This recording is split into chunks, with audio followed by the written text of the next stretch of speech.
Aujourd'hui, nous allons parler des transformations qu'apportent les sciences informatiques à la recherche en sciences bibliques.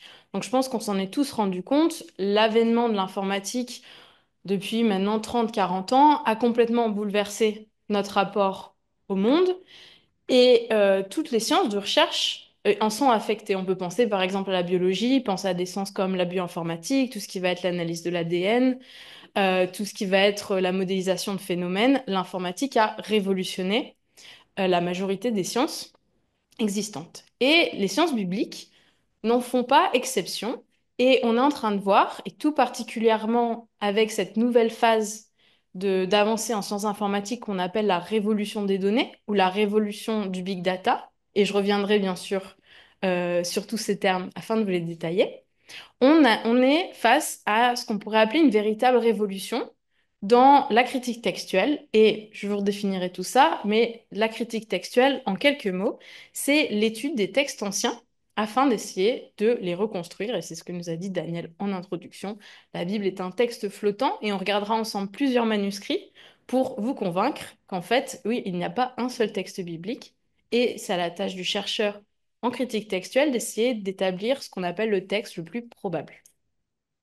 Donc, qu'est-ce qu'on appelle d'un premier point? Donc, je vais essayer de vous définir les sciences bibliques, ou du moins la partie des sciences bibliques qui va nous intéresser ce soir, et essayer de vous détailler ce qu'on peut appeler les sciences informatiques et surtout l'intelligence artificielle, qui est un grand terme que tout le monde utilise, mais qu'au final, on définit pas souvent.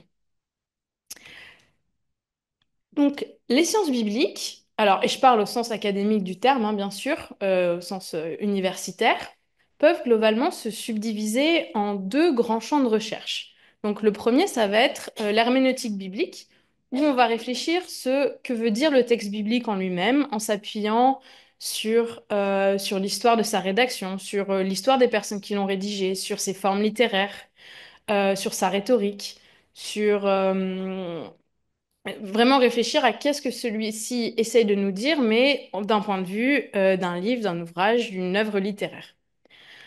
Le deuxième aspect, c'est ce qu'on appelle l'exégèse biblique, qui est une approche hystérico-critique du texte qui va globalement se subdiviser en deux sous-disciplines, ce qu'on appelle la critique textuelle et la critique des sources.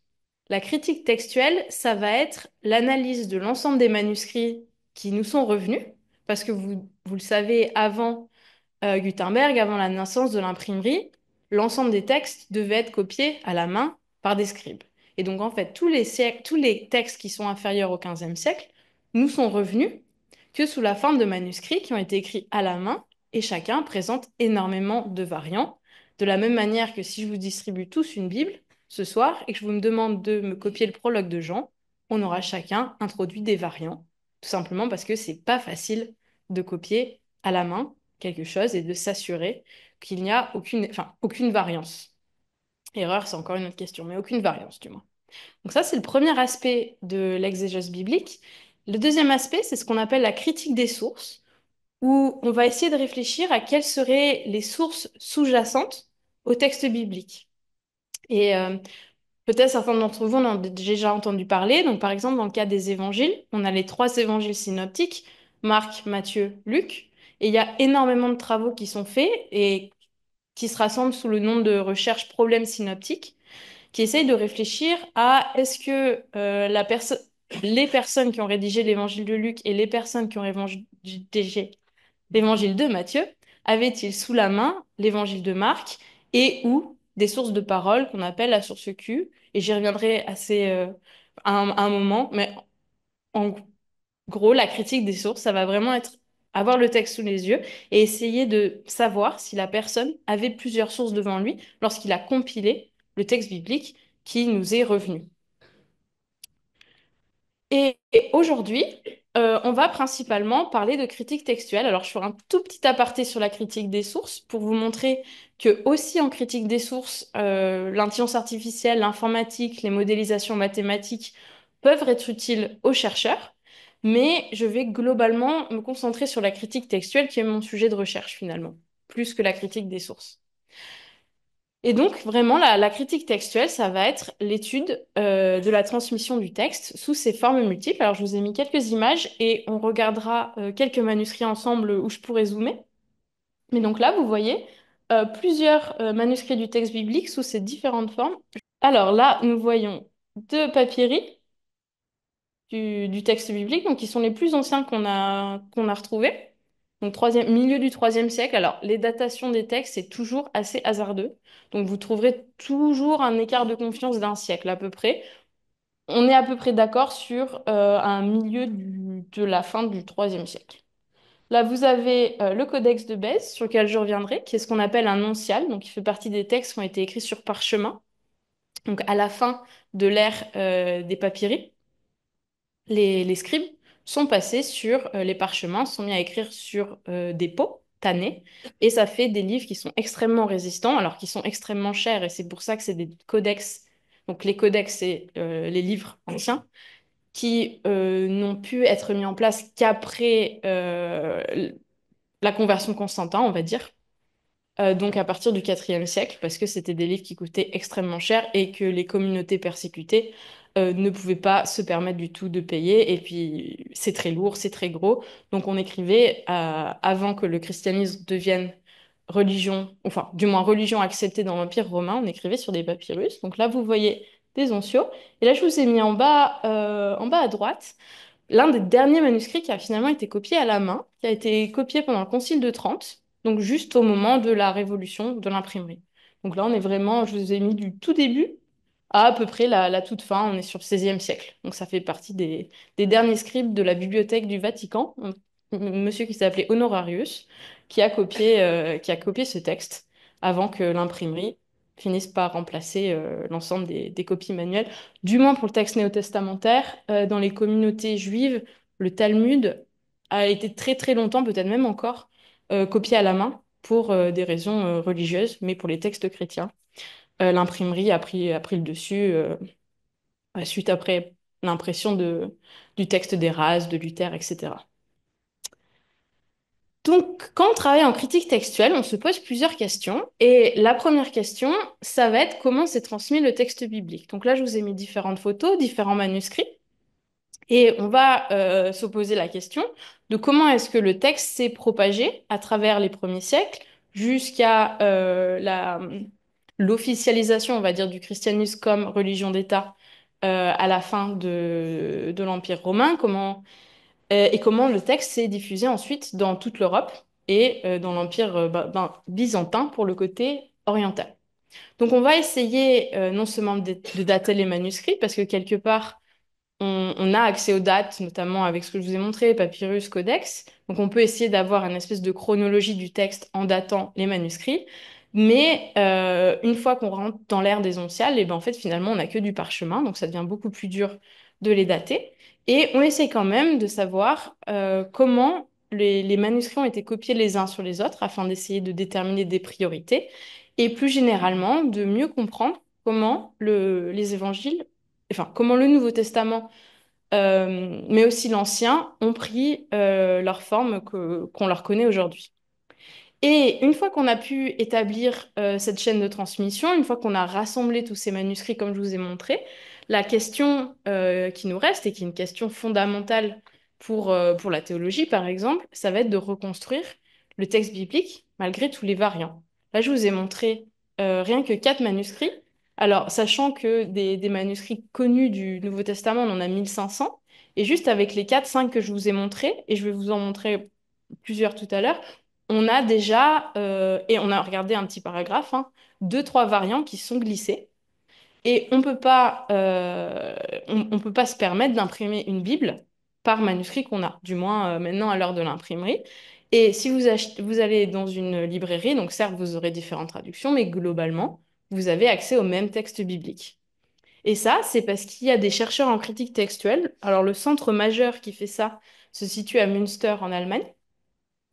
C'est l'Institut pour la critique textuelle en Nouveau Testament, qui va travailler sur l'ensemble des manuscrits afin d'établir ce qu'on appelle le texte le plus probable.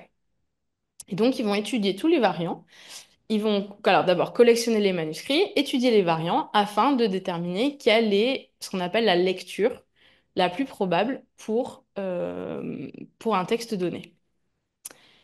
Donc pour faire la critique textuelle, on a recours à beaucoup de sciences différentes. On a recours à l'archéologie déjà pour trouver les manuscrits. La codicologie, donc c'est l'étude du manuscrit en lui-même, donc du codex. Donc ça va être de se dire, ah, il s'agit du vellum, il s'agit du parchemin, il s'agit d'un papyrus. L'encre, elle est noire, l'encre, elle est rouge, elle a été prise de telle source. Le scribe, il a copié de telle manière. La paléographie, donc là, ça se recoupe avec la codicologie, mais l'idée, c'est d'étudier la graphie. Donc, comment est-ce que le script a copié? Alors, on voyait pas beaucoup parce que les images étaient petites, mais on verra mieux tout à l'heure. Il y avait, alors pour ceux qui ont fait un peu de grec, certains des manuscrits qui étaient écrits en majuscules, qu'on appelle des onciaux. Et suite au 9 à partir du 9e siècle, on passe sur une écriture minuscule. Alors, c'était le manuscrit du 16e siècle que je vous ai montré. Donc, le paléographe, il va s'intéresser à comment la graphie grecque a traversé les siècles et donc comment les manuscrits du Nouveau Testament ont évolué dans la manière dont ils ont été copiés au terme de la graphie. Il va y avoir des études de linguistique, bien sûr, parce que si on a plein de variants, finalement, on peut au moins les trier en enlevant ceux qui pourraient relever de fautes d'inattention. Si on copie le prologue de Jean, par exemple, au commencement était le verbe, et si quelqu'un met un seul M au premier M de commencement, on peut se dire, bon, ça, c'est une erreur de l'ordre de la morphologie. Donc pour ça, il faut quand même plutôt bien connaître le grec. Donc on a besoin de personnes qui sont très qualifiées en grec afin de savoir s'il s'agit d'une erreur de grammaire, d'une erreur d'orthographe ou d'une phrase qui serait plutôt colloquiale dans l'Empire byzantin par rapport au grec des premiers siècles. Et on a besoin de philologues. Donc le philologue, ça va être celui qui fait la critique textuelle à proprement parler et qui va étudier le texte dans son ensemble pour essayer de le reconstruire. Et depuis peu, donc depuis assez récemment, eh ben, il faut savoir faire un peu d'informatique pour réaliser de la critique textuelle. Et on va voir, donc c'est le but de la soirée, que eh ben, finalement l'informatique devient de plus en plus utile et prend de plus en plus de place dans la recherche en critique textuelle et donc notamment pour ce qui s'agit du texte biblique.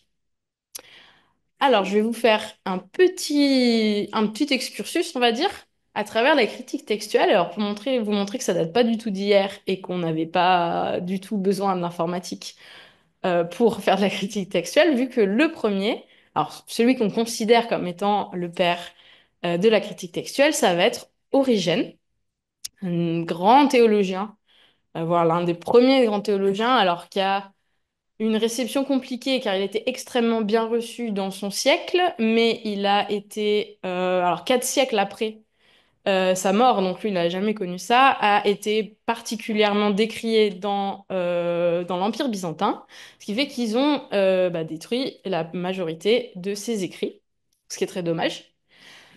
Car ça a été un théologien extrêmement prolifique. Alors, on les a pas retrouvés, malheureusement. On a quand même accès à certains de ses commentaires, mais on estime qu'il a écrit 250 tomes de commentaires du texte biblique et une centaine de prédications qui ont été pour beaucoup détruits. Si jamais vous vous rendez à la bibliothèque, ben, vous verrez pas du tout 250 tomes d'origine, malheureusement.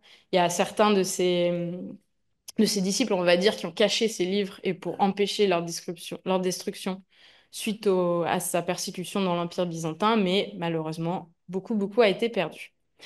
Et parmi ce qui a été perdu et qui est extrêmement précieux pour la critique textuelle, c'est ce qu'on appelle les exalpes d'Origène, où celui-ci a fait le premier travail de critique textuelle qu'on connaît, du moins, où il va aligner le texte hébreu, le texte translittéré en grec, et ça c'est extrêmement précieux. Alors translittéré, ça veut dire écrire avec des caractères d'une autre langue, la langue source. Donc par exemple, c'est comme si on est en grec NRK, donc ça sera avec des caractères grecs, mais je peux aussi les écrire ces sons avec des caractères français.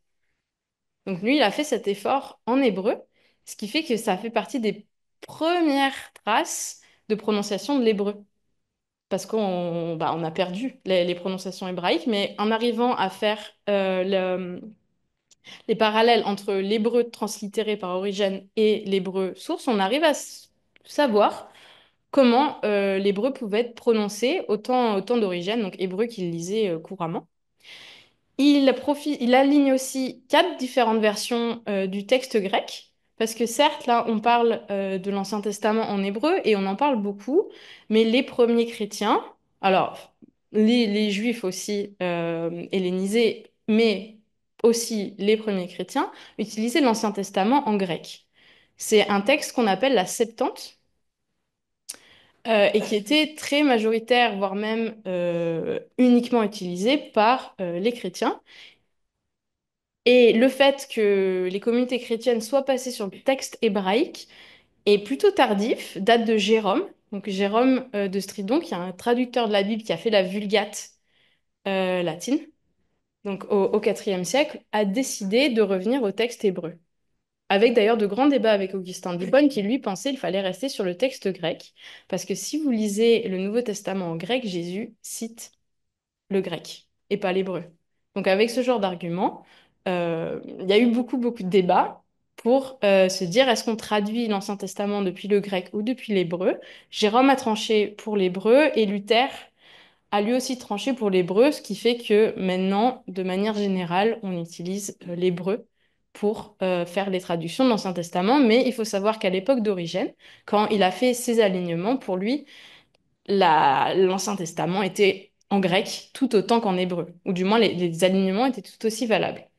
Donc il y avait plusieurs versions de la Septante, notamment la version de Théodotion et euh, le texte comme principal, on va dire, qu'on a retrouvé dans certains grands manuscrits comme le Vaticanus, et il les a alignés. Et c'est exactement ce que fait la personne qui fait de la critique textuelle. Elle va rassembler différents manuscrits, elle va les aligner, elle va regarder les différences et va choisir quelles vont être les lectures les plus probables en comparant les différents textes qui sont à notre disposition. Et Origène, il a fait exactement ça. Et si jamais vous lisez certains de ses commentaires, notamment le commentaire qu'il a fait sur le prologue de l'Évangile de Jean, alors qui a été réédité il n'y a pas longtemps en plus, vous verrez que celui-ci utilise la critique textuelle pour essayer de dire il y a plusieurs lectures possibles finalement de ce texte. En hébreu, le texte hébreu dit pas la même chose que le texte grec, et il va commenter en utilisant ce type d'argument. Donc, par exemple, la citation que nous a donnée en entrée de Daniel de Céline Romer, dès le IIIe siècle, des théologiens tenaient exactement le même discours. Donc, on n'est pas du tout dans un discours postmoderniste. Au IIIe siècle, Origène disait déjà, le texte, il est fluide, j'ai fait 6 colonnes, j'ai 6 textes différents, et quand je fais de la théologie, je dois prendre en compte que le texte, il est flottant. Et donc, ces magnifiques exaltes d'Origène, malheureusement, ont été détruites. Il nous en reste quelques fragments donc, que je vous ai mis là. Mais c'est ce qu'on considère comme étant l'ancêtre de la critique textuelle qu'on réalise aujourd'hui. On fait un grand saut dans le temps. Alors, je ne vous parle pas de Jérôme de Stridon, alors même si c'est un personnage très intéressant, donc celui qui a traduit la Vulgate et qui a lui aussi fait de la critique textuelle dans le sens où il a analysé différents manuscrits, il a fait des choix très importants, donc comme je vous l'ai mentionné, le fait de repartir de l'hébreu plutôt que du grec. Alors que le latin avant lui, donc les versions latines qu'on appelle les vieilles latines, utilisaient plutôt le grec. Donc lui, il a fait le choix de revenir à l'hébreu. Mais la critique textuelle s'est globalement éteinte, on va dire, après lui, après le fait qu'il ait traduit la Vulgate et l'Empire romain d'Occident a... Alors oui, l'Empire romain d'Occident, puisqu'il deviendra finalement l'ensemble des royaumes d'Europe, ont décidé de partir sur la Vulgate comme étant la Bible autorisée, on va dire. Donc Erasme, Erasme donc au 15e, 16e siècle, de manière enfin, coïncidence, alors en même temps que la chute de l'Empire byzantin, on a un ensemble de théologiens, de chrétiens de l'Empire byzantin qui se réfugient en Europe. Et avec eux, ils amènent leurs manuscrits, qui sont des manuscrits grecs, qui sont finalement postérieurs à ceux qu'avait Jérôme. Vu que dans l'Empire byzantin, ils ont continué à parler grec, ils ont continué à copier le Nouveau Testament et ils ont inscrit différentes avec eux, donc l'évolution de la langue grecque. Et il y a différentes variant entre les codex du IVe siècle, par exemple, les papyri du IIe, IIIe siècle, avec les minuscules qui ont été copiés dans l'Empire byzantin. Et donc Erasme se retrouve, alors Erasme et toute l'Europe, hein, c'est pas le seul à avoir fait cette initiative, mais c'est souvent le mot qu'on retient parce que ça a été le premier à remettre en cause, on va dire, la traduction de la Vulgate, prend ces manuscrits et se rend compte que la Vulgate de Jérôme n'est pas alignée sur ces manuscrits. Alors, ce qui était un peu un argument circulaire, dans le sens où, bien sûr, qu'un manuscrit du XIIIe siècle va pas lire la même chose que Jérôme, qui avait des manuscrits du IVe siècle. Donc, en ce sens, il y a des fois les arguments protestants de dire on est revenu au grec, mais Jérôme, il avait un grec plus ancien que le grec de Luther. Des fois, il faut, enfin, pour remettre un peu dans le contexte que des fois, faut aussi prendre en compte le latin. Et donc, c'est pour ça que je vous montrais un peu du latin, parce que le latin, il date, lui, du IVe siècle. Alors que le grec utilisé par Luther, eh ben, c'est un texte du XVe, XVIe siècle. Donc, il faut aussi prendre ça en compte quand on fait de la critique textuelle, ce genre d'argument. Donc, Erasme produit le Novum Instrumentum Omne, qui est une nouvelle traduction du texte grec issu des manuscrits byzantins qu'il a pu récupérer. Et il le retraduit en latin, il en fait une espèce de version concurrente à la Vulgate, alors qui fait énormément de bruit, qui remonte bien entendu jusqu'au Vatican, et qui est de manière Mm, ce texte apparaît au même moment où le vernaculaire commence à se développer et Luther, par exemple, s'est saisi du texte d'Erasme pour en faire sa première traduction en allemand et tout ça, ça marque le coup d'envoi de la réforme finalement. Donc on a Erasme avec cette nouvelle traduction qui remet en cause la Vulgate. On va avoir un espèce d'effet domino qui fait que on a tout un ensemble de traductions vernaculaires qui sont basées sur ce texte. Après Erasme, je pense pas que je vous l'ai mis. Ouais. Après Erasme, on a Robert d'Estienne, aussi appelé Stéphanus. Alors je le mentionne parce il est français, ensuite réfugié en Suisse, qui lui fera une autre édition critique, alors que fera un autre texte grec qui est de manière, enfin la plupart des chercheurs sont d'accord, beaucoup plus qualitatif que le texte d'Erasme, parce que lui, il prend en compte des anciaux qui sont beaucoup plus anciens. Et donc les onciaux qu'on va regarder ensemble, donc les onciaux, donc les codex écrits sur parchemin, qui sont beaucoup plus anciens que ceux d'Erasme, et il est beaucoup plus détaillé dans les choix de lecture qu'il a pu faire. Et il propose son propre texte qui sera ensuite la base des Bibles en français, et notamment de la traduction de Théodore de Bèze en français. Donc c'est pas le texte de la Bible en français ne suit pas le même texte que la Bible de Luther, mais vraiment même sous le texte grec sous-jacent. C'est pas le même texte grec qui aurait été traduit d'une part en allemand, d'une part en français. Les réformés avaient pas le même texte grec que les luthériens, et ce dès la naissance finalement de ces traductions vernaculaires. Je vous refais faire encore un grand bond dans le temps où on arrive 18e, 19e, 20e siècle, où l'ensemble des sciences sont encore une fois révolutionnées, avec une grande volonté de systématiser l'ensemble des sciences. Et la critique textuelle n'en fait pas exception, et on a deux grands personnages. Alors, Larman et son élève, Paul Mass, qui vont systématiser les méthodes de critique textuelle au point que tout le vocabulaire technique, pratiquement, qui est utilisé dans la critique textuelle et emprunté à Larman, qui lui a pas beaucoup écrit, mais c'est son élève Paul Mass. Donc on dit tout le temps la méthode de Lachmann, mais en fait c'est Paul Mass qui a recopié tous les cours. Mais c'est Larman qui est le plus, on va dire, dont le nom est le plus retenu. Pratiquement l'ensemble des mots retenus, l'ensemble des méthodes, l'ensemble des règles qui ont été mises en place ont été proposés par Larman et systématisés par Paul Mass. Nous voilà dans l'ère moderne, donc là on va quitter un tout petit peu tout ce qui est de l'ordre de la technique pour s'intéresser aux découvertes. Alors je vous ai parlé un tout petit peu d'archéologie et l'ère moderne va être,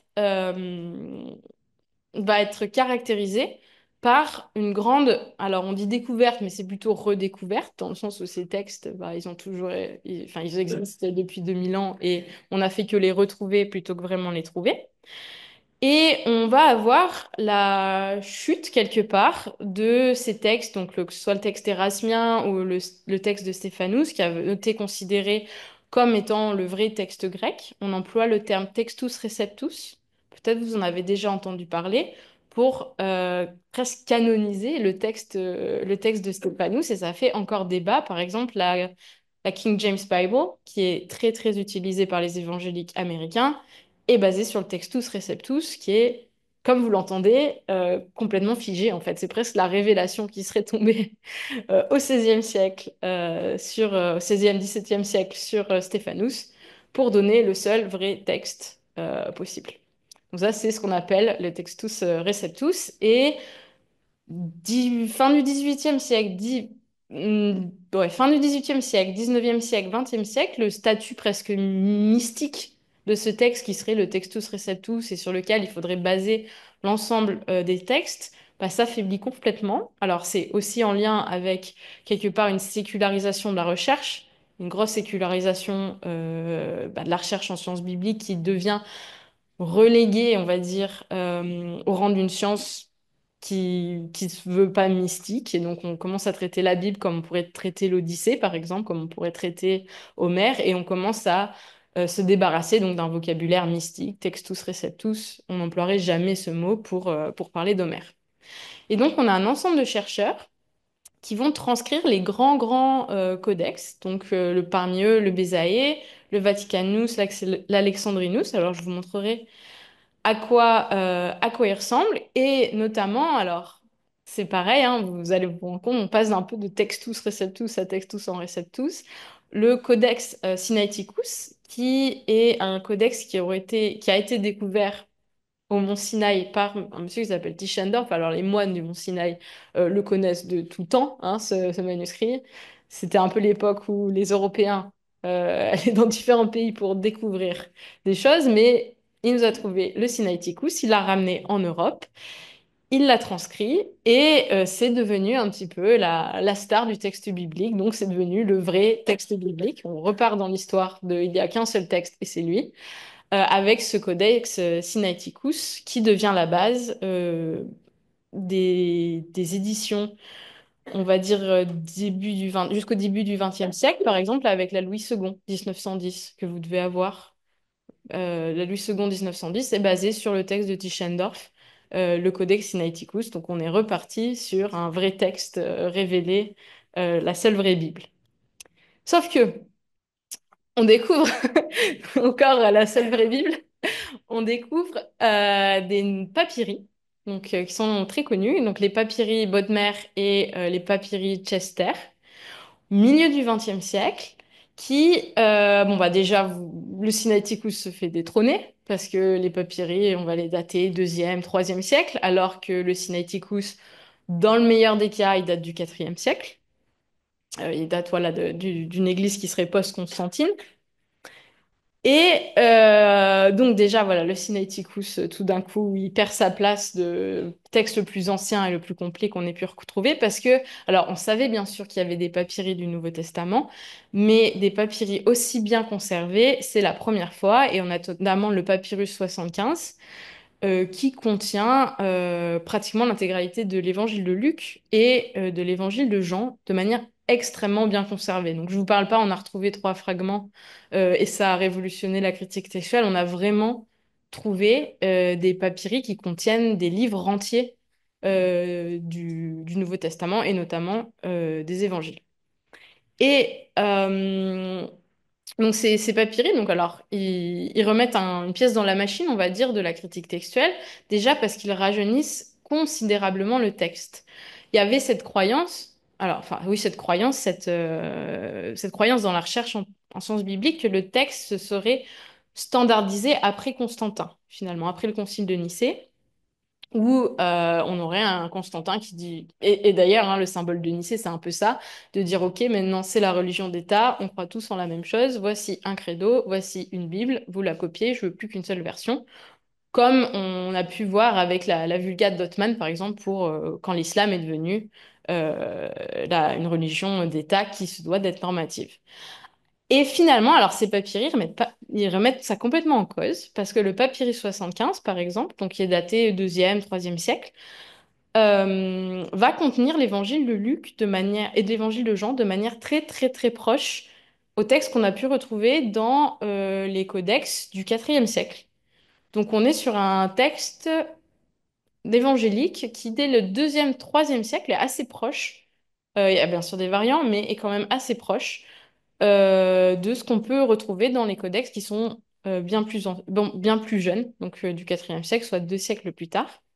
Et en ce sens-là, donc on a vu l'affaiblissement très fort de cette thèse que le canon chrétien, alors, enfin que le texte chrétien, le canon c'est notre question, que le texte chrétien se serait composé de manière post-nicéenne parce qu'il s'avère que c'est pas vrai. Enfin, du moins, ces papyrus nous prouvent le contraire.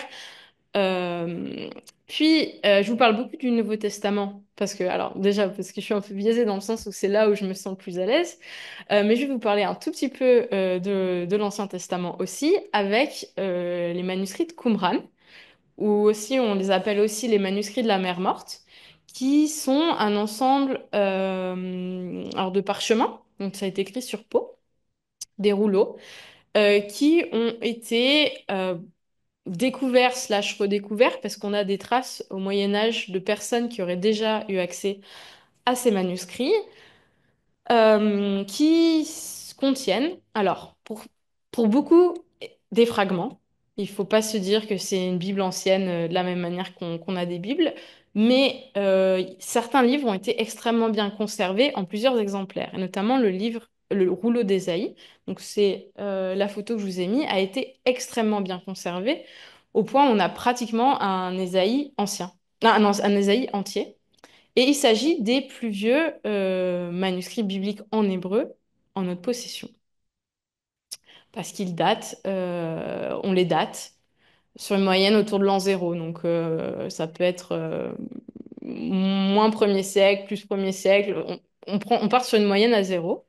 Et là aussi, on se rend compte que le texte hébreu n'a pas tant varié que ça, parce qu'il faut savoir qu'avant cette découverte, donc en 1947, le manuscrit le plus vieux qu'on a de la Bible hébraïque date du Xe siècle.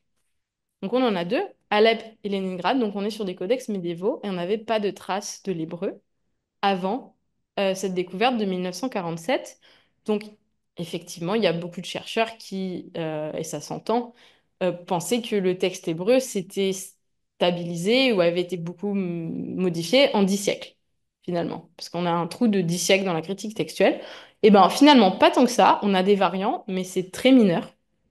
On n'est pas du tout sur une histoire différente. Du moins pour les bouts qu'on a retrouvés à Qumran. Donc ça, pareil, ça nous permet de relativiser un petit peu. Alors je vous ai parlé du choix d'utiliser l'hébreu ou non par Luther par rapport au latin qui serait une version corrompue. Luther travaillait sur un hébreu du Xe siècle, alors que Jérôme sur un hébreu du IVe siècle. Donc finalement, la Vulgate, hein, enfin, il faut savoir considérer toutes les options quand on fait de la critique textuelle. La Vulgate peut préserver des lectures hébraïque qui serait plus proche, on va dire, de ce qu'avaient pu avoir les chrétiens que les lectures choisies par Luther dans les traductions. Et les réformés français ont fait la même question. Enfin, et pareil au Concile de Trente, quand ils ont Alors, Concile de Trente, c'est un peu plus compliqué parce qu'il fallait qu'ils partent sur la Vulgate, mais ils ont quand même refait une édition, et pareil en prenant en compte le texte hébreu. Alors maintenant, bah, je vous ramène à aujourd'hui, où on va parler. Alors, donc, je vous ai parlé de l'Université de Münster, donc l'Institut pour la critique textuelle du Nouveau Testament, alors INTF, et vous avez aussi l'IGNP à l'Université de Birmingham, qui sont les plus grands instituts de recherche à l'heure actuelle en critique textuelle et qui vont développer d'énormes projets de recherche et avoir énormément de financement pour travailler sur le texte biblique et notamment grâce aux méthodes de l'informatique. Parce que donc la critique textuelle, aujourd'hui, en 2024, alors ça continue, hein, la recherche aux sciences bibliques, on n'est pas du tout sur quelque chose de figé. Vous l'avez vu, ça arrive par vagues, en fonction des arrivées, en fonction de la théologie, où on passe d'une Vulgate qui serait un texte divin à un Textus Receptus qui lui aussi est texte divin, puis le Sinaiticus qui devient un texte divin, puis après on redécouvre des choses, ce qui fait bah, que tous les 10-15 ans, finalement, notre texte biblique change. Et donc l'université de Münster, alors l'Institut pour la critique textuelle de Münster, qui n'est pas exactement l'université, mais c'est un centre de recherche, va publier, et j'ai oublié de vous en prendre un, mais on le regardera sur l'ordinateur, ce qu'on appelle le Nestlé Aland, qui est une édition critique du texte biblique, qui va être, on va dire, la version officielle. Et on en est à son 28e, sa 28e édition. Donc là, si vous achetez une Bible, je sais pas, la Tob par exemple, des choses qui sont éditées de manière assez récente, ben, ils vont suivre le Nestlé Aland. Et vous pouvez regarder quelle version. Alors on est de la version 1 à la version 28. Là aujourd'hui on en est à la 28e. Ils sont en train de sortir ce qu'ils appellent l'édition critique majeure, donc qui sera plus le Nestlé Aland, mais c'est pareil, c'est la même idée. On a un nouveau texte biblique qui ressort à peu près tous les 10-15 ans, au même rythme que Münster. Donc voilà pour vous dire que les textes figés, ça n'existe pas. Enfin, c'est un mythe qu'on s'invente tous les 30, 40, 50 ans. Euh, mais dès que la nouveau Nestlé Aland est publié, si vous écrivez une nouvelle traduction de la Bible, alors sauf si vous avez des raisons idéologiques, hein, comme les Bibles américaines sont traduites sur le texte d'Estienne du XVIe siècle, mais c'est pour des raisons idéologiques. En général, un chercheur va partir du Nestlé Aland et si je fais l'exercice de traduction bah, maintenant ou il y a 30 ans, j'avais pas la même version du texte grec et donc on a une traduction différente. Et donc ces instituts, donc Münster, Birmingham, c'est pareil, vont travailler énormément avec l'informatique. Il s'agit même des pionniers dans la mobilisation des ordinateurs, des mathématiques appliquées, afin de mieux comprendre le texte. Et ça, alors, c'est grâce à plusieurs facteurs en même temps. On va avoir à la fois la possibilité de faire un stockage massif des données. Alors, vous devez vous souvenir, maintenant, il y a 30 ans, 25 ans, des disquettes, comparé maintenant à nos téléphones. On a explosé nos capacités à stocker des données. Donc, il faut savoir que bah, des manuscrits qui, avant, alors, étaient stockés sous leur forme physique, puis ont été stockés sous microfilm. Donc, la recherche dans les années 70 se faisait sous des microfilms de manuscrits, mais ça reste pas très rigolo à regarder. Bah, maintenant, tout est digitalisé et stockable, et stocké et stockable en ligne dans bah, notamment l'université de Münster. On a la mise en place d'outils pour le travail collaboratif en temps réel qui fait exploser nos capacités à travailler sur les textes. Car grâce au développement bah, des nouveaux outils, il y a une plateforme alors, qui est mise en place par Münster qui permet de manière collaborative de transcrire des manuscrits. Donc, si vous voulez, je vous la montrerai à la fin si j'ai pas trop parlé. Vous pouvez chacun vous faire un compte. Alors, il faut connaître le grec, mais vous pouvez vous faire un compte, ouvrir un manuscrit qui n'a pas été transcrit et puis le transcrire et le soumettre à la communauté. Donc, vous vous rendez compte qu'avant, bah, Erasme, si vous voulez aller voir un manuscrit au Vatican, bah, fallait déjà être en état de grâce. Pas de toute façon, était son cas. Il fallait s'y rendre physiquement. Il fallait prendre des notes. Alors, il fallait pas se tromper en prenant des notes.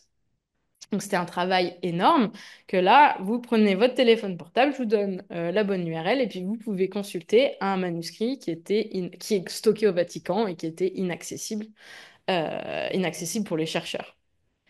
Donc, grâce à ça, on voit une explosion en fait des données qui sont disponibles pour la recherche.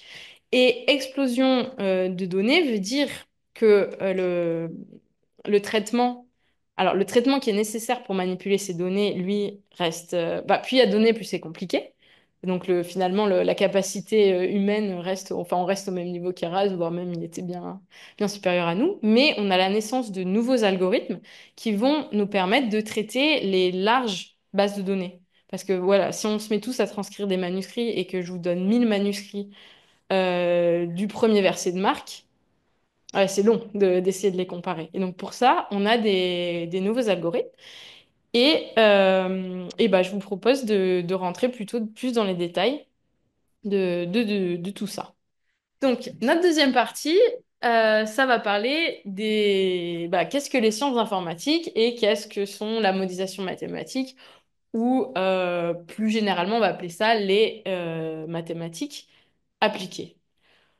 Donc, l'informatique, très simplement, ça va être le domaine d'activité qui va concerner le traitement automatique de l'information numérique grâce à l'exécution de programmes informatiques qui vont être hébergés sur des dispositifs électroniques.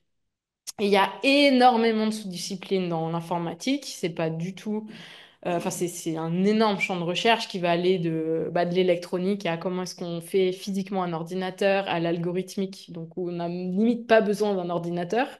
Il y a des informaticiens qui font du papier-crayon pour mettre en place de nouveaux algorithmes. Mais aujourd'hui, qu'est-ce que je vais appeler, enfin, sur quoi est-ce que je vais me concentrer quand je dis sciences informatiques? Ça va être donc tout ce qui va relever de la digitalisation des manuscrits. Donc, tout ce qui va relever du stockage des données. Donc, comment est-ce qu'on fait pour stocker des données à grandes échelles? Du génie logiciel. Donc, le logiciel, enfin, c'est comme le génie civil, c'est la personne qui va faire un nouveau logiciel. Donc, alors, sur nos téléphones, sur nos ordinateurs, on a des logiciels qui sont installés et qui ont été réalisés par des développeurs logiciels.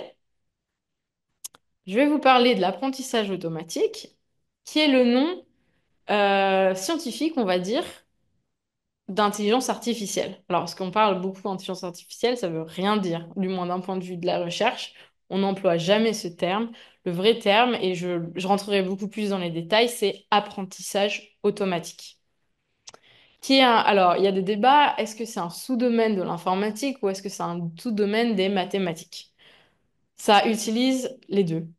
Il faut dire, alors que bon, pour une raison finalement historique, la plupart de la recherche en intelligence artificielle, en apprentissage automatique, est menée par des laboratoires en informatique, mais qui utilisent énormément d'outils mathématiques. Mais comme c'est des outils mathématiques, il faut savoir finalement coder, implémenter, c'est plutôt les informaticiens qui se sont emparés de ce champ de recherche, mais on est vraiment sur quelque chose qui est à cheval.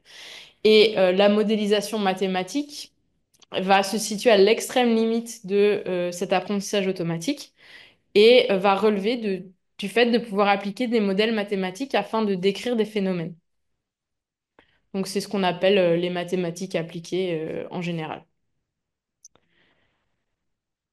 Donc on a 20e, 21e siècle énormément de nouveaux outils qui ont été mis en place et qui ont été développés dans les sciences informatiques et notamment Internet, qui a énormément révolutionné nos vies quotidiennes. On a aussi une explosion sur l'ergonomie des applications. Alors, vous vous souvenez sans doute d'Internet dans les années 1990-2000. Les logiciels étaient vraiment moins jolis, moins ergonomiques, faisaient moins de choses. Donc, on assiste à une révolution dans les 20 dernières années de à quoi peut ressembler rien qu'un site internet, hein, si on se souvient à quoi ça ressemblait. On a une explosion de la puissance de calcul. Votre téléphone n'est plus efficace. Enfin, on voit une fusée sur la Lune, hein, clairement. On avait des ordinateurs beaucoup moins puissants quand on a envoyé les premières fusées développées par la NASA avaient des ordinateurs de bord bien moins puissants que n'importe quel téléphone. Aujourd'hui, même le moins cher des téléphones. Donc la puissance de calcul en 40 ans a explosé, 40-60 ans. Et on a explosion de la capacité de stockage. Alors pareil, on prend n'importe quel téléphone et si on fait une pile de disquettes, on se retrouve sur une jolie pile par rapport rien qu'à un téléphone, donc d'un stockage local. Et on a maintenant énormément de technologies qui permettent de faire ce qu'on appelle du stockage cloud. C'est le fait d'avoir les données qui sont hébergées de manière délocalisée. Donc, elles ne sont pas physiquement sur mon téléphone, on va dire, mais elles sont stockées dans un serveur distant qui peut se situer à peu près partout dans le monde, donc ce qu'on appelle les data centers. Et grâce à ces data centers, on arrive à stocker énormément de données.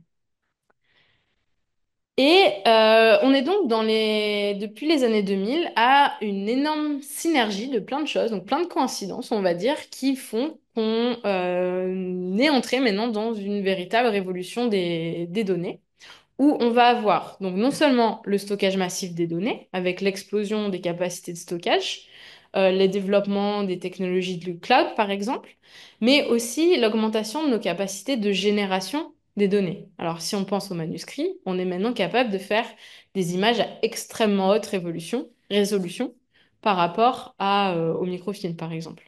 Donc, on arrive à générer des données massives, mais qui sont elles aussi extrêmement précises. Quand on zoome, on voit parfaitement le manuscrit. Donc, on arrive à générer des données, on arrive à les stocker. On a un développement de la puissance de calcul qui explose. Donc, maintenant, ces données, on arrive à les traiter. Et comme on a cette nouvelle puissance de calcul, on peut développer des algorithmes qui sont plus coûteux en calcul. Et on a le développement de ces nouveaux algorithmes qui vont permettre de donner du sens, on va dire, à cette immense masse de données qu'on arrive à collecter et stocker. Et donc, c'est ça qui permet de donner naissance à ce qu'on va mettre sous le terme qui veut un peu rien dire, intelligence artificielle, et le nom scientifique, on va dire, c'est tout ce qui se rapporte à l'apprentissage machine ou l'apprentissage automatique. En anglais, machine learning, le terme. Donc, qu'est-ce que l'apprentissage automatique? C'est un ensemble de techniques qui vont permettre aux ordinateurs d'apprendre à partir de données d'exemples. Et c'est vraiment là le changement de paradigme entre ce qu'on pouvait avoir dans les années 70, par exemple, où on avait des formes d'automates, mais toutes les décisions étaient prises sous la forme déterministe, où on savait déjà quelle pouvait être une situation, et le robot, il savait s'il allait dire oui ou non. On avait codé les situations. Donc on n'avait pas une notion d'apprentissage, et c'est vraiment ça le changement de paradigme qu'apporte l'apprentissage automatique ou on peut appeler ça l'intelligence artificielle, d'où le nom intelligence artificielle. Et le fait que l'algorithme puisse apprendre de données d'exemples, ça va permettre de faire qu'il va réussir à réaliser des tâches sans être explicitement programmé pour chaque cas. Donc c'est comme nous. Si jamais je vous apprends une méthode en mathématiques, je vais vous donner des exercices. Vous allez faire des exercices et vous allez apprendre la méthode plutôt que le résultat de l'exercice. Parce que sinon, vous ne saurez pas faire l'exercice finalement. Vous arrivez à apprendre par cœur que la réponse est 3. Mais vous allez apprendre la méthode, ce qui fait que quand vous avez un nouvel exercice avec des valeurs différentes, vous allez réussir à le résoudre. C'est exactement pareil, il est capable d'apprendre et de généraliser une méthode à des exemples qu'il n'a jamais vus. C'est comme nous quand on apprend à faire quelque chose finalement. Et faut le dire que ça devient omniprésent dans nos vies actuelles, qu'on le veuille ou non. Enfin, c'est pas des décisions qui nous appartiennent finalement. C'est dans nos téléphones, c'est dans nos voitures, c'est malheureusement, enfin, la question, dans les surveillances qui peuvent être faites. Par exemple, vous avez vu aux Jeux Olympiques les surveillances par IA, c'est dans les bombes, malheureusement. On a les premières bombes par intelligence artificielle qui sont développées, qui sont vendues et qui sont testées sur des personnes. Donc l'apprentissage automatique, on a vraiment cette révolution qui est là. Finalement, on n'est pas dans l'expectative, on a cet apprentissage automatique avec lequel, alors, pour ou contre notre gré, on est forcé à vivre parce que ces algorithmes sont très présent dans nos vies de tous les jours. Mais c'est pas que pour faire des bombes, on peut aussi travailler sur la Bible. Et le fait d'utiliser ces méthodes numériques, donc l'apprentissage automatique, le génie logiciel, c'est ce qu'on appelle le champ de recherche des humanités numériques et ou computationnelles. Donc c'est comme ça que je décrirais par exemple mes travaux. On peut dire que je suis chercheuse en humanité computationnelle ou numérique. Et l'idée, Derrière cette sens, c'est de prendre des problèmes qui sont propres aux sciences humaines et sociales, on va dire, donc la critique textuelle en est un, et de voir si on peut appliquer ces méthodes informatiques afin d'étudier cette question, d'analyser les données, de les interpréter, mais aussi de les représenter de manière différente. Ça a pu vous arriver, par exemple, vous avez des journaux en ligne ou même l'INSEE qui font des graphiques interactifs qui n'étaient pas possibles d'imprimer sur du papier. Donc il y a aussi ça dans la question des humanités numériques ou même enfin, l'apport de l'informatique aux sciences sociales. Ça nous permet par exemple de faire des graphiques qui étaient impensables de faire en 2D imprimés. Donc ça peut être un exemple de visualisation des données, de leur représentation. Et donc, elles sont dans la... Enfin, cette révolution arrive aussi dans la critique textuelle et donc, bien sûr, dans la critique textuelle en sciences bibliques, parce que on a l'explosion du volume des données, parce qu'on arrive maintenant à digitaliser les manuscrits. On va utiliser des nouvelles méthodes pour traiter ces données. Alors ça, j'y reviendrai, quel est le lien entre l'apprentissage automatique et comment on va traiter ces données des sciences humaines et sociales. Donc, c'est vraiment, on a ces deux axes, on a l'explosion du volume des données et la création de nouvelles méthodes afin de répondre aux questions.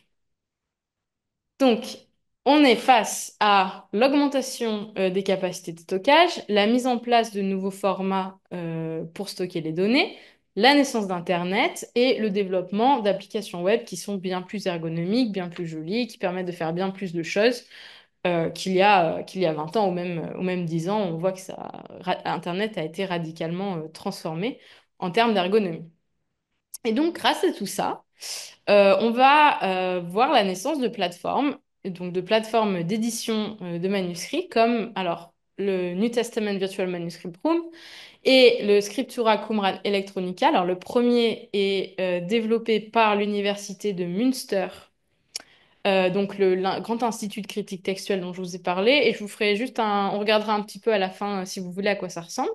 C'est une plateforme qui contient plus de 5000 manuscrits du Nouveau Testament qui sont accessibles en libre accès.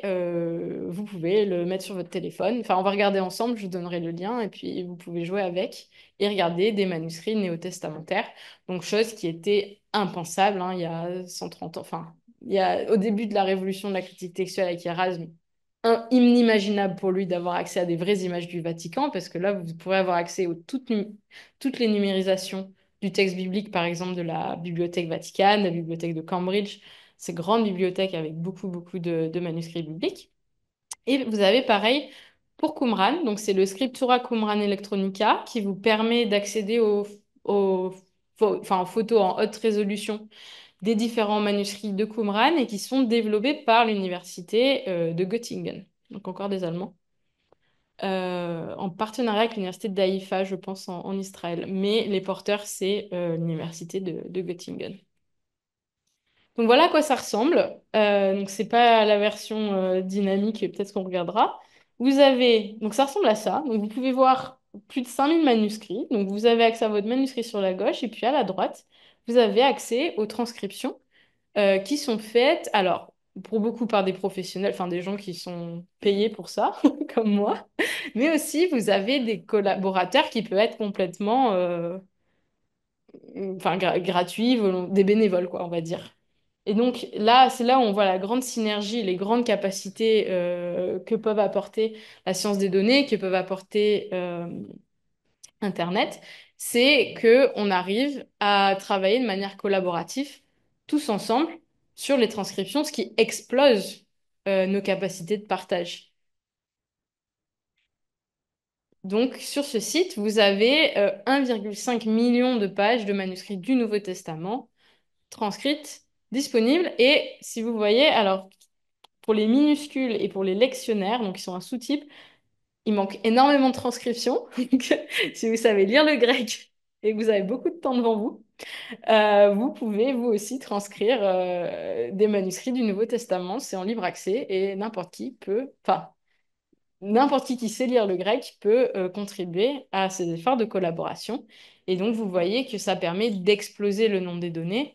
Parce qu'avant, bah, pour retranscrire un manuscrit à Münster, même si on avait les microfilms, bah, quelque part, l'étudiant, il devait être à Münster, par exemple. Là, il peut être en télétravail au Paraguay et transcrire des manuscrits sans jamais les voir physiquement, finalement. Et donc, ça permet de gommer complètement les contraintes qui vont être liées à le fait d'être là, au temps nécessaire, au temps de consultation des manuscrits, le fait que bah, librairie la bibliothèque du Vatican, c'est pas facile d'y accéder. Donc, toutes ces contraintes ont été gommées par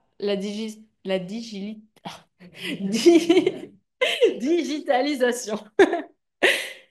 Et donc, ce nouveau mode de travail va permettre de travailler non seulement en temps réel, mais aussi de se corriger de manière mutuelle, ce qui évite aussi les erreurs. Donc, par rapport à des chercheurs qui ont travaillé de manière très solitaire, on va avoir la possibilité bah, de signaler des erreurs. Si vous voyez une erreur dans la transcription, vous pouvez le signaler et celle-ci sera modifiée. Et donc, il faut se dire que maintenant, bah, 2024, jamais autant de données ont été disponibles sur le texte biblique pour l'étudier. Donc ça, c'est tout ce qui va être de l'ordre du génie logiciel, du stockage des données, du fait qu'on puisse travailler en temps réel grâce au développement des puissances de calcul. Mais le deuxième axe, ça va être l'apport de l'apprentissage automatique. Donc la classe de méthodes que je vous ai présentée, c'est ces méthodes mathématiques informatiques, et on est sur la frontière, qui vont, à l'aide d'exemples, pouvoir se généraliser sur des cas qu'ils n'ont jamais vus. Et on a beaucoup de cas d'usage de ces algorithmes pour nous aider à mieux comprendre le texte biblique, qui va relever de plusieurs... donc on a plusieurs différentes possibilités d'utilisation de ces algorithmes. Le premier, qui est peut-être l'un des domaines qui est le plus, enfin qui est en train d'exploser, c'est ce qu'on appelle la vision par ordinateur, en anglais OCR, Optical Character Recognition, où l'idée, c'est d'entraîner un algorithme à reconstruire, à reconnaître des caractères. Alors, vous en faites peut-être déjà l'expérience. Certaines personnes qui ont des voitures récentes, voire très récentes, arrivent à reconnaître les panneaux et arrivent à adapter leur vitesse. Donc ça, c'est de la reconnaissance de caractères. Vous avez certaines applications qui vous permettent de scanner votre carte bleue et vont réussir à lire les caractères. Vous avez des numérisations de PDF qui se font assez simplement où il arrive à reconnaître des caractères depuis une photo. Donc ça, c'est de la vision par ordinateur. Et l'idée derrière ces modèles, bah, c'est de faire apprendre à un algorithme à reconnaître les lettres. Donc, on est vraiment dans l'apprentissage automatique, et nous, c'est pareil. Quand on écrit l'alphabet, si on demande à notre voisin d'écrire l'alphabet, il l'écrira pas de la même manière. On aura des variations. Et pourtant, on est tous capables de lire. Dans la limite du raisonnable, de quelque chose qui est à peu près bien écrit, on arrive à reconnaître les écritures les uns des autres. Et pourtant, les lettres sont jamais identiques, superposables. Donc l'algorithme, on doit l'entraîner. C'est pour ça qu'on dit que c'est de l'intelligence artificielle, parce qu'il a réussi à apprendre des données d'exemple. Et on peut faire ça sur des textes anciens. On peut apprendre l'algorithme à reconnaître l'hébreu, on peut lui apprendre à reconnaître euh, le coptique, on peut l'apprendre à reconnaître le syriaque, on peut l'apprendre à reconnaître le grec, le latin. Euh, Ça permet, encore une fois, hein, d'accélérer la collecte des données et la génération des données. Et donc, on a encore plus de données à traiter finalement. Donc, on arrive même à dépasser le fait qu'il faut quelqu'un pour traduire, enfin, pour transcrire ces 1,5 million de pages qui ont été numérisées. On est en cours, alors c'est vraiment des champs de recherche qui sont très récents et qui sont en train d'exploser. Il y a des gros projets financés au niveau de l'Europe pour faire ça sur l'hébreu. Donc on est vraiment sur quelque chose qui est en cours. Donc faut pas du tout se dire que c'est fini ou même que ça marche de manière extraordinaire. Mais l'Europe finance énormément la reconnaissance des caractères par vision par ordinateur pour l'hébreu notamment. Et donc, on peut s'attendre à avoir beaucoup, beaucoup plus de manuscrits bibliques qui sont transcrits de manière automatique et avoir encore plus de données pour mieux comprendre comment le texte s'est transcrit. Alors, je fais un tout petit excursus où je parle pas de la Bible, mais je parle des manuscrits d'Herculanum qui ont été carbonisés au 1er siècle par l'explosion du Vésuve. Et la librairie donc d'Herculanum s'est fait complètement carboniser, saisie dans la sonde, enfin, oui, comme malheureusement des restes humains qu'on a pu retrouver. Et le problème, c'est que si on les déroule, ils cassent. Il y a eu plein d'expériences qui ont été faites pour essayer de les dérouler et ils ont cassé. Donc, on se retrouve avec des manuscrits, alors des papyri en l'occurrence, qui ont conservé de l'information sous les couches, sous la cendre, mais si on les déroule, il y a tout qui casse. Et vous en avez peut-être entendu parler, il y a eu le Challenge Vesuvius en 2023, donc l'année dernière, qui ont accordé, parce que le concours a été gagné, 150 000 dollars à une équipe qui arriverait à déchiffrer quelques lettres, parce on n'en est pas du tout sur tout déchiffré, on en est au point où on aimerait bien déchiffrer quelques lettres de ces papyri, au moins pour réussir à situer quelle œuvre ils contiennent, si c'est une œuvre connue ou pas, parce que des fois, il nous suffit que d'avoir le titre finalement d'un livre pour essayer de se dire, ah, là, ça contenait tel livre, donc on en est au point où l'idée, c'est de déchiffrer quelques lettres, donc faut pas se dire qu'on arrive à tout déchiffrer, mais il y a eu ce challenge qui a été mis en place, qui a été remporté.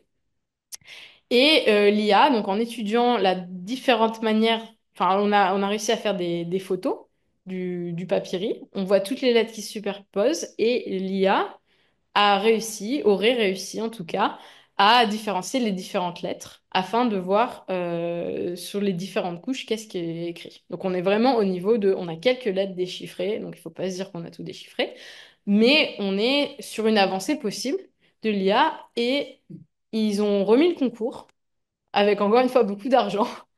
Donc si vous vous ennuyez. Donc voilà, il y a encore le concours, la version 2 qui, je pense, est encore en cours. Et donc, Alors, on n'a pas ce cas exactement pour l'instant de manuscrits bibliques, parce que des manuscrits bibliques, on en retrouve plein.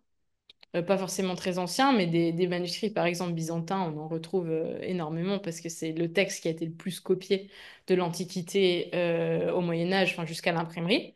On pourrait tout à fait imaginer que sur des fragments très abîmés, on arrive à utiliser l'apprentissage automatique pour les déchiffrer. Et par exemple, alors j'ai un ami qui travaille sur le papyrus 66, qui est comme le papyrus 75, extrêmement bien conservé, mais beaucoup plus fragmentaire. Et en fait, on a des trous et on essaye de déterminer la probabilité que le trou contenait certains mots.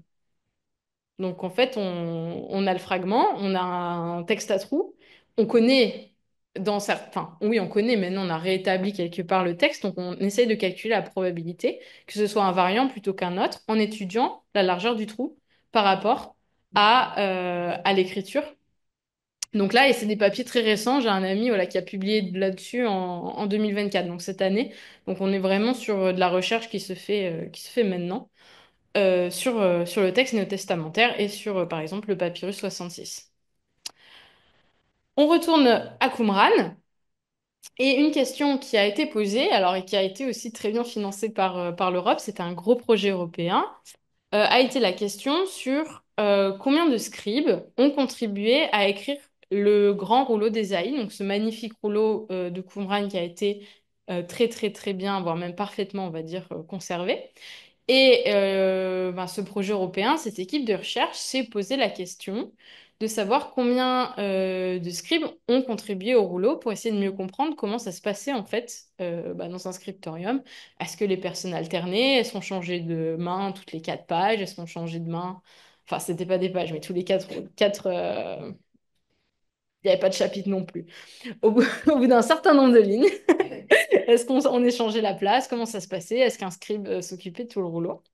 Et donc, pour faire ça, ils ont utilisé des modèles mathématiques qui ont essayé de voir si on avait un changement de main ou pas des rouleaux, sachant que la paléographie donc au moment où ce projet a été lancé, étaient plutôt d'accord sur deux mains.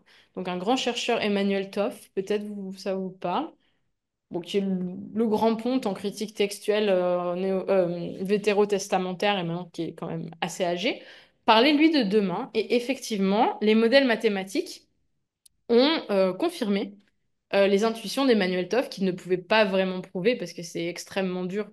Enfin, c'est imperceptible à l'œil, hein. C'est vraiment, c'est un homme qui a passé sa vie à regarder des manuscrits hébreux et qui, à la fin, avait un œil très entraîné.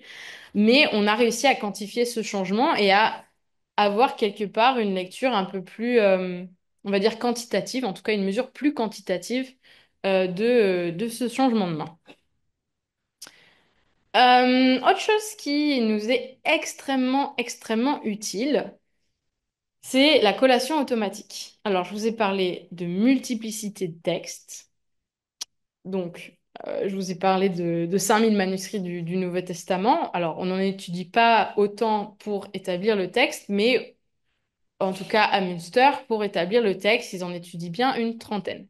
Donc, qu'est-ce qu'on fait quand on essaye d'établir un texte? On fait bah, d'abord la recension.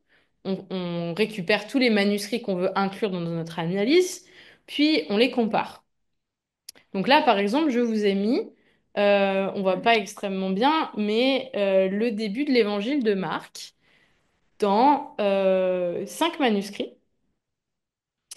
Donc le Sinaiticus, alors le texte révélé, le meilleur qui existe de Tischendorf, l'Alexandrinus, le Vaticanus, qui est un magnifique codex qui est préservé au Vatican, alors le Bézaé, qui est un codex très très spécial, qui porte le nom de Théodore de Bèze.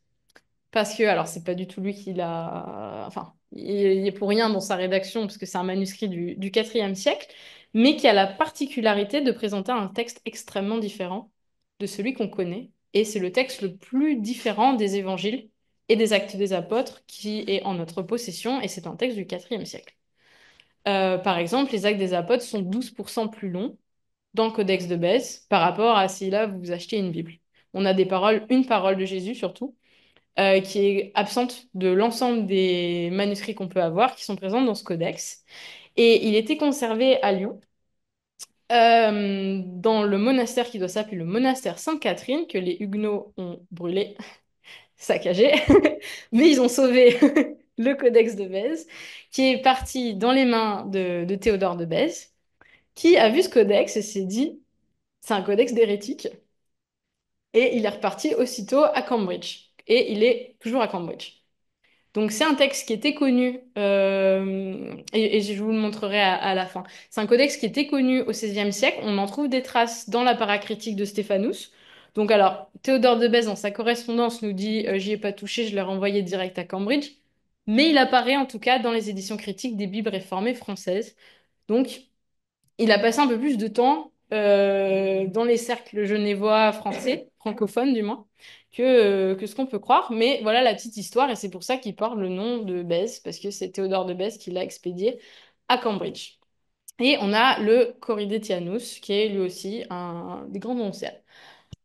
Alors, je ne sais pas si on voit extrêmement bien parce que c'est écrit tout petit, mais on a cinq versions différentes finalement du début de l'évangile de Marc, avec la grande différence. Ah, on voit un petit peu. Alors, Arcetu Evangeliu, Jesu Christu. Là, on voit un petit truc dans la marge et je reviens. Kathos, et la suite ne nous intéresse pas. Ce qui nous intéresse, et je vous lis le un qui est un peu plus lisible. Arcetu Evangeliu, Jesu Christu, Ouiou Theou. J'ai rajouté deux mots. Il y a deux mots de plus. Ouiou Theou, qui veut dire fils de Dieu. Dans un certain nombre de manuscrits, l'intitulé de l'évangile de Marc, commencement de l'évangile de Jésus-Christ, n'a pas le Fils de Dieu à la fin. Donc là, ça dépend des éditions de la Bible que vous avez. De mémoire, je pense qu'une seconde 1910 doit lire début de l'évangile de Jésus-Christ, Fils de Dieu. Je pense que Tischendorf a dû garder le Fils de Dieu, mais vous verrez en fonction des éditions. Et si vous avez une bonne édition, en général, vous aurez un petit pied de page. S'ils choisissent d'inclure Fils de Dieu, parce que c'est vraiment, ça fait partie des lectures qui sont très, très débattues. Et par exemple, dans le Sinaiticus, alors je suis désolée, on voit pas vraiment bien, mais je ferai un zoom pendant les questions. Vous voyez, il y a une correction. C'est ce qu'on appelle une correction, où le scribe a rajouté, alors le scribe qui a écrit, on ne sait pas, un scribe en tout cas, a rajouté le Fils de Dieu entre les deux premières lignes. Donc, dans celui-là, il est carrément pas présent. On n'a pas de Fils de Dieu dans l'Alexandrinus. On l'a dans le Bézaé et il est complètement absent aussi dans le Correditianus où on a juste Arche tu Evangelio Jesu Christou. Et ça s'arrête là. Donc là, bah, on est bien embêté quand même, hein. Parce que si je vous demande de méditer Marc 1, vous mettez le Fils de Dieu ou pas? Des fois il manque, des fois il est dans les marges, des fois il est là. Et ben c'est pas si facile. Donc cet exercice, alors qu'on vient de faire, c'est de la comparaison de, alors soit avec un texte de référence, mais globalement on a fait une comparaison presque deux par deux. C'est ce qu'on appelle la collation. Donc la collation, c'est vraiment le fait d'aligner en colonne les textes. Et juste sur Marc 1, qui est un des versets, je pense, peut-être le verset le plus court de la Bible, on peut y mettre quand même du temps. On a regardé l'intermarge, on a déchiffré. Et là, c'était juste 5 manuscrits. Alors imaginez rien que 30. Ça prend énormément de temps. Et bien maintenant, et c'est globalement la méthode qui est utilisée à Münster, donc les personnes qui établissent actuellement le texte du Nouveau Testament, on fait ces collations de manière automatique. Parce qu'on a des algorithmes qui sont issus de l'alignement des séquençages ADN, donc qui sont issus de la bioinformatique, qui arrivent à très très bien aligner les séquences. Et donc les personnes qui font de la critique textuelle ont pris ces algorithmes et ont réussi à les appliquer au texte, et ce qui fait que, voilà, cette collation par exemple, et ben, je vous l'ai fait automatiquement. Donc là, c'est exactement l'exercice qu'on a fait, Erketue Angelu Jesu Christu, où certaines fois il manque. Certaines fois, on a un tout, c'est où d'ailleurs, que je vous ai pas noté dans l'Alexandrinus. Donc cet alignement est fait de manière automatique et très très très rapidement. Bon, même instantanément sur mon ordinateur, enfin je vous parle pas du tout de grandes machines de calcul, c'est instantané maintenant d'aligner les textes et ça fait gagner un temps énorme et ça permet d'éviter les erreurs. Parce que imaginez Erasme au XVIe siècle qui fait ses alignements à la main au stylo papier. Rien que sur Marc 1, on peut avoir des erreurs, mais imaginez tout le texte biblique. Ou rien que tout le Nouveau Testament, je vous épargne l'Ancien. Donc maintenant, grâce à ces algorithmes, et alors l'Institut de Münster qui établit le texte du Nouveau Testament utilise pratiquement exclusivement des collations automatiques parce que ça fait gagner énormément de temps, mais aussi ça enlève le potentiel d'erreur énormément parce que pour l'ordinateur, un caractère, c'est un caractère. C'est pas comme nous où on peut avoir des doutes. Donc à partir du moment où on a confiance en notre transcription, les collations automatiques marchent extrêmement bien. Donc, on a fait notre collation. Enfin, alors, on a recensé nos manuscrits, on a réussi à les déchiffrer, on a fait notre collation, donc ça, c'est le tableau que je vous ai montré. Puis maintenant, bah, on se demande, est-ce qu'on met Jésus-Christ, fils de Dieu, ou est-ce qu'on s'arrête à Jésus-Christ finalement? Pour si jamais je vous demande d'établir Marc 1 avec les différents variants. Et ben à Münster, donc ceux qui font notre Nouveau Testament, et depuis un peu de temps, et ben, ils utilisent des algorithmes. Donc le texte biblique que vous avez a été reconstruit par un algorithme qui s'appelle le CBGM, alors qui veut dire Coherence-Based Genealogical Method, qui est un algorithme qui va vous donner, donc si vous avez votre tableau de variants, donc là la question qui nous taraude, c'est Uyu tu Seu ou Uyu Seu, donc est-ce qu'on rajoute le Fils de Dieu? Et ben en fait l'algorithme il va donner un poids de probabilité à tous les variants. Et alors après, c'est un humain qui va valider ou pas le choix, mais ça va être un outil d'aide à la décision où, en fonction de l'ensemble des témoins, alors un manuscrit, on appelle ça un témoin pour une lecture donnée, il va peser quelle va être la lecture la plus probable, étant donné, étant donné ces différents manuscrits. Et donc, l'INTF, alors là, on est sur le Nestlé Aland 28e, il prépare ce qu'ils appellent l'ECM, Editio Critica Maior, qui est Alors, selon eux, enfin, on est toujours dans le plus grand des projets jamais établis sur la Bible, mais c'est vrai que c'est un projet énorme, avec la plus grande collation existante des manuscrits du Nouveau Testament, surtout qu'ils ont rajouté les citations patristiques, qui sont très, très, très précieuses pour l'établissement du texte, mais alors qui prennent aussi énormément de temps à collecter. Et après, ils appliquent leur algorithme, donc le CBGM, afin de proposer un nouveau texte du Nouveau Testament.